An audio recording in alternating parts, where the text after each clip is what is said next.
Hello everyone. Before we start today's video, if you could all do me a solid and lightly tap the like button, perhaps share the video about and leave a comment. If you are not subscribed, subscribe as well. It would greatly help this channel. Thank you very much.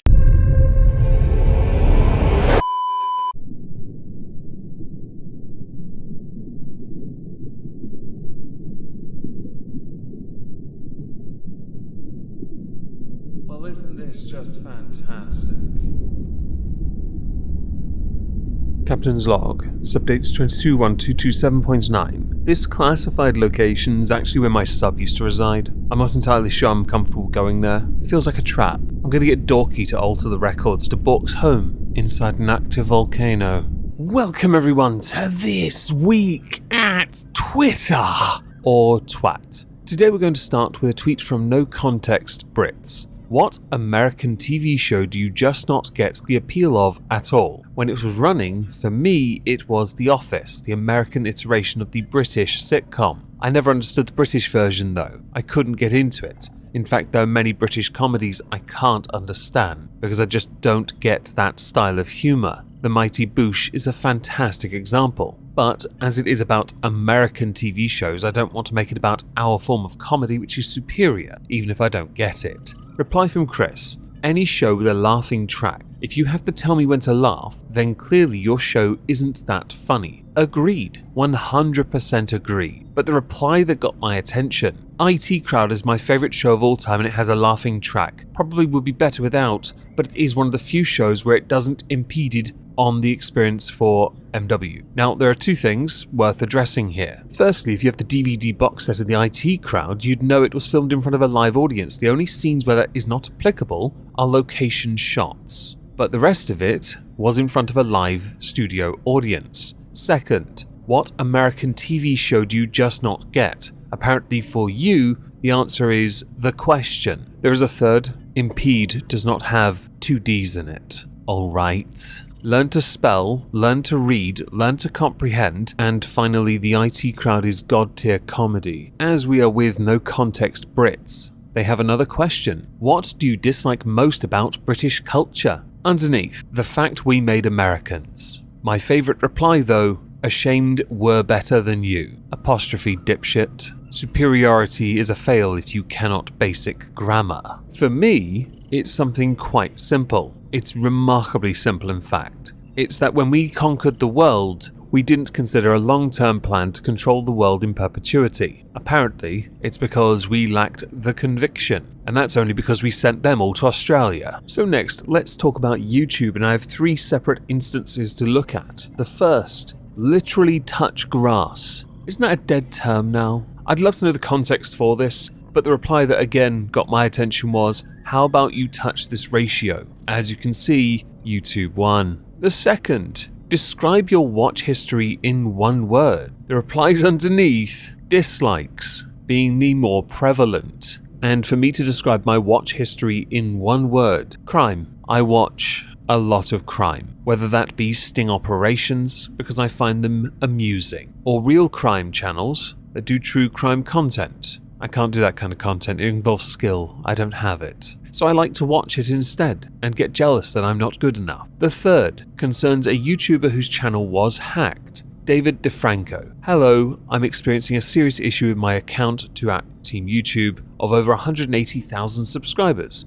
I've contacted YouTube support, but is there any way this can be expedited? Team YouTube did reply. Amusingly, they replied to me the other day and it cracked me up because it was tone deaf. In the case of David DeFranco though, he has got his channel restored, he is no longer hacked, and he is on the mend. Let's go with that. There is some context with regards to the alleged hack being some kind of card swap. I'm not interested in that. It's just nice that when they're telling you to touch grass every so often, they do actually bother to help another creator out. Now, I mentioned YouTube had responded to me. There is some context for this. First, I had tweeted, finally hit 1 million views in a month, which is what the whole point of December was, to prove that I could do this. First time ever. Social Blade will confirm that. Very proud to be honest. I thought I'd check my estimated earnings as I wanted to see what the effort had earned me. YouTube's money per 1,000 views is a lie and I'm a little dejected. It is not even half of what they claim. Now, I do apologise for these complaints I don't usually do this on Twitter, anywhere for that matter. I just wanted for a moment to think perhaps that all the effort we had put in this month had been worth it. Let's go with that. And it is worth it, because I can very proudly say we hit 1 million views in a month, something I've never done before. It tells me a number of things. One, that we can do better and be better, and that it is possible to be a better creator. I retweeted later by pointing out that, obviously very sorry about this, and underneath, to YouTube, treat your creators better than this please, thank you. Irate Alex had explained to me how the analytics work because he obsessed over it in the past, so he knows it vastly better than I do. But Team YouTube, of course, always happy to help. If you want to help, you could do me a favor. You see, there's an image that's been doing its rounds. It features under a number of tweets YouTube put out, and it cracks me up to no end because it's right. 2012, ads before a video. 2015, ads in between videos. 2018, double ads before a video and several in between videos. Basically a PewDiePie video. 2021, videos in between ads. And this is also true. The one thing that really sucks is the ads are worth less than they've ever been worth. The value's gone down so much that people slap extra ads in to account for the loss of those earnings that they used to have. I don't do that.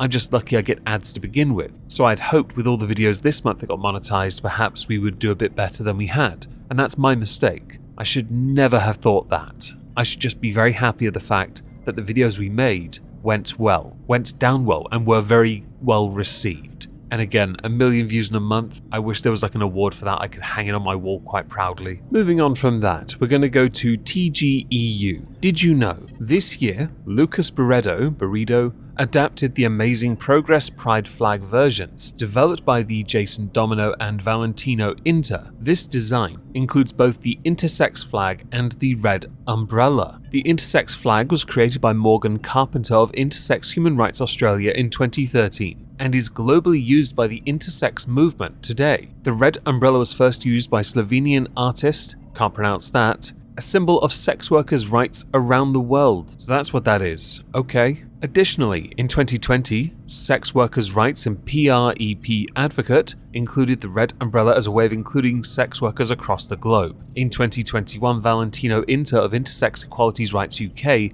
adapted the Pride flag design to incorporate the intersex flag. What's fascinating about this is you don't see many likes, retweets, or quote tweets. Well, it was deleted by the author. I noticed this because I saw it via Sargon of Akkad, who since coming back on Twitter has been going ham on everything, who had retweeted it with, "Good morning, apparently this is the new hermaphrodite prostitute pride flag." But as someone correctly pointed out, the first thing you see when you see an umbrella in the middle of a flag is Resident Evil. Later retweeted by someone else, this message was brought to you by the Umbrella Corporation. I saw when Pride Month was going on in the UK, nearest fire station to me had a Pride flag. And I did see it with the additional, is that intersex on the side there? Yeah, that, and the pride flag across the rest of it, not the umbrella part. There's a reason for that, I'm sure, in the UK especially. It fascinates me because more and more of the pride flag is slowly being removed, and that's what many have drawn attention to. A flag that's supposed to be about inclusivity from the offset,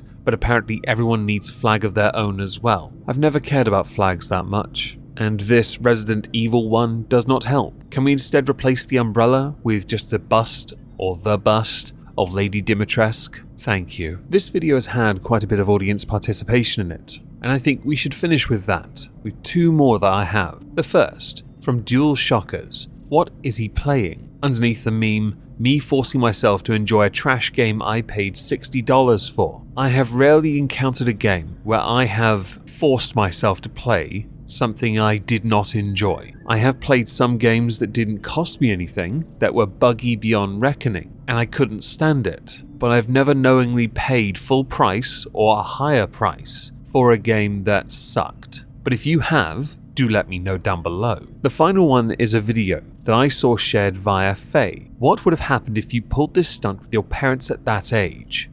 Valentina, what is the problem? My problem is that you didn't get off your lazy ass and charge this. It's not my responsibility. Deadsies, no-go backsies, unalivesies, whichever you prefer really. The inevitable conclusion would be I will not play on that console ever again. For 2 reasons. 1, I won't be here. And 2, nor will the console. Can you tell I was raised in the 90s? I'd like to add an additional thing to the child in the video. It is not on the parents to charge your games console. It is on you, you spoilt brat. The parents are responsible for creating the monster, 100%. But the onus of ensuring their technology is functional is on you. Learn this well, because when they kick you out when you turn 18, if you manage to make it that far, you're going to struggle. Okay, I'm going to throw one more subject into this. Greg. Men used to kill stuff with spears and topple kingdoms. Included is an image from CNBC. Adults are buying toys for themselves, and is the biggest source of growth for the industry. Hostile Hair replied, I'm not against boys buying toys, but it looks like figurines in this are for people that play tabletop games like D&D. That's not new. Men crave adventure. Most of us now can only get that adventure from video games, board games, action-adventure movies. Sithy had retweeted Greg by saying, build some Lego sets and you still can. You can actually topple kingdoms and certainly unalive people with those. Charlie, though, pretty cringy on YouTube. Fellas, is it emasculation to enjoy orgasms? Retweeting Greg with that, because she fundamentally misunderstood what it was. Later conceding, yes, she misunderstood. I find this jaded attitude towards adults getting involved in games like D&D, tabletop wargame, collecting figurines of their own, to be very black pill boomered, almost like you are an elitist of what an adult should be. You are gatekeeping for adulthood. I myself have been involved in tabletop wargaming since I was 10. I am close to 37. I don't care. Why? Because it's my hobby. I like it. Yes, generations before did tremendous work with stabbies and of course the toppling of kingdoms, where many people lost their lives. It's not a benchmark of what it is to be a grown-up these days, or a man. Men can still be men without having fought in a war, or thinking that their only existence in life is to kill things and destroy kingdoms. It's unsurprisingly judgy from somebody with a rainbow flag in their name.